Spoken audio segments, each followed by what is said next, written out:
Vicente Moctezuma es investigador del Instituto de Investigaciones Sociales de la UNAM y realizó un trabajo, fue a trabajar con personas que enfrentaron esa situación. Hoy nos acompaña, y yo se lo agradezco mucho, para hablar de lo que se enfrenta y del proceso que se detona con estas personas que no necesariamente, resolvieron su dilema con estos esfuerzos de los que ya estábamos hablando hace un rato. Vicente, bienvenido. Muchas gracias.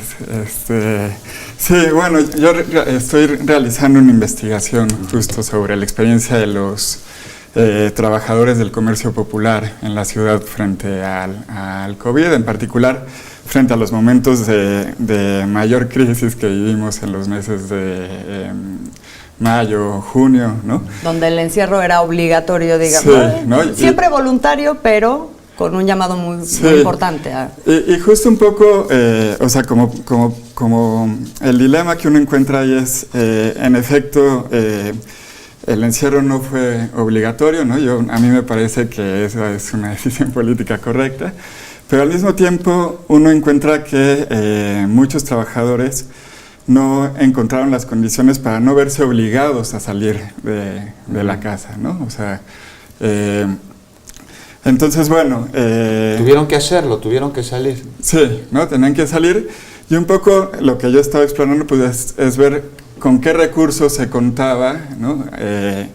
En esta crisis, en el acceso a los ingresos a partir del mercado laboral para quedarse en casa, ¿no? Y en realidad, pues los recursos, digamos, vienen de dos fuentes, ¿no? Unas que sería la familia, las redes sociales, los vínculos comunitarios, etcétera. Y por otra parte, las distintas acciones y programas públicos, ¿no? Los distintos programas sociales, pues, para atender, para proteger, digamos, a estos grupos, ¿no? Los microcréditos, los apoyos. Sí, digamos, en ese rubro yo encontré, digamos, mi investigación es cualitativa y es una investigación desde la experiencia de la gente, ¿no? Entonces, ahí yo encontré 5 fuentes de recursos, digamos, que los entrevistados, la gente con la que platiqué, conversé, trabajadores, digamos, no asalariados del comercio popular, de mercados, pero también trabajadores callejeros, encontraron estas 5 fuentes, digamos, pensando en los recursos públicos. Por una parte, varios de ellos tenían un crédito de desempleo que se dio. Yo trabajé en la Merced, ¿no? Que se dio por la situación que tuvo la Merced. Los incendios. Exacto, ¿no? Digamos, eso de alguna manera los protegió porque se extendió 6 meses, se les acabó a muchos hasta junio, pero pues venían de una crisis, ¿no? Entonces a una calamidad pues, se le suma otra, y entonces en realidad pues el recurso era para un poco salir de una situación y de pronto aparece otra, ¿no? Por otra parte, están, por ejemplo, el apoyo a adultos mayores, ¿no? Y ese programa que sabemos se adelantaron en los meses de pago, ¿no? Pero deja un poco en la incertidumbre, por una parte, qué va a pasar después, ¿no? Los meses que se adelantaron y que ya no van a recibir. Y por otra parte, en tanto no se destinaron más recursos, también uno se pregunta si unos recursos que se piensa que van a proteger a la población vulnerable en condiciones económicas normales, lo pueden hacer en un momento de crisis, digamos, como la que se vivió en mayo, julio, etcétera, y como la que estamos ahora, ¿no? Y por otra parte, el gobierno de la ciudad sí aumentó los montos que se les dan a estudiantes, digamos, a niños. Se les dieron 500 pesos más al mes durante 3 meses, ¿no? Entonces fueron un total de 1,500, que bueno, que es un apoyo. Lo que sucede con estos programas es que... Los sumas familiarmente. Exacto, ¿no? O sea, por una parte, y además eso implica también que si no tienes hijos o no tienes adultos mayores en la estructura del hogar, pues no puedes acceder a estos recursos, ¿no? Y ahí hay unos datos que son significativos, digamos, como de la desprotección que implica esta focalización de los programas, digamos, a estos grupos, ¿no? Por otra parte, en particular en la Merced, que es donde se centra mi investigación, se encuentra en la Venustiano Carranza, ¿no? que no se incorporó al programa de Mercomuna, ¿no? Que fue el programa que otras alcaldías tuvieron. Tuvo su propio programa, digamos, como pues una especie ahí de subsidio.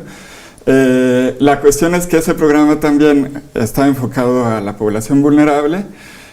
Sin embargo, se contemplaba que solo podía alcanzar el 43% de la población y no se establecieron mecanismos para que, en efecto, solo la población vulnerable pudiera conseguirlo, ¿no? Entonces ahí me platicaron pues muchas cosas como de discrecionalidad, digamos, en la distribución de los recursos y finalmente por parte de las alcaldías. Por parte de la alcaldía en específico, ¿no? Acá Venustiano Carranza, digamos, que es donde está la zona de la Merced. Y finalmente la cuestión de los microcréditos, ¿no?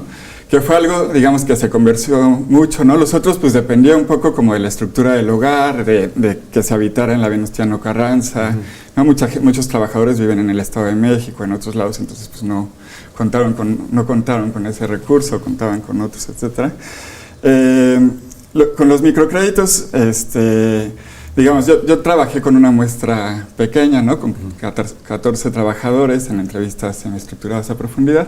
Solo uno de ellos, digamos, pidió un microcrédito, no para reinvertir, porque en realidad pues estaba resguardado en casa, sino pues para pagar deudas y para vivir, al día para vivir, ¿no? Que en realidad es para lo que en general se usan los microcréditos y otro tipo de préstamos informales que existen, ¿no? Pero claro, eso muchas otras personas no solicitaron el microcrédito porque decían, bueno, ¿cómo lo va a pagar después si no estoy generando normalmente, si solo me estoy consumiendo la mercancía, etcétera, ¿no? Y por otra parte, otros lo solicitaron y no lo recibieron porque también, digamos, pues era escaso el número de créditos al que se podía acceder, ¿no? Entonces, digamos, eso en términos de recursos públicos, ¿no? Del lado de lo social, no sé cómo va el tiempo. Tuvieron que echar mano de... pero, digamos, me gustaría destacar, si no da tiempo de conversar. Se nos acaba el tiempo, nos quedan 20 segundos. Casi nos tenemos que despedir, 20 segundos, adelante. Un colectivo, digamos, de la Merced que se llama Barrio Chido, en la Merced, hizo ahí una serie de colectas, etcétera. La solidaridad barrial. ¿no? Que me parece, digamos, importante de la solidaridad, ¿no? Barrial, y bueno, pues todos se ponen de acuerdo, si jalan para el mismo lado, algo se rescatará. Vicente, pues muchas gracias por habernos acompañado. Ya esta última parte no la pudimos hablar a profundidad, muy interesante para tomar en cuenta en las políticas públicas. Nos va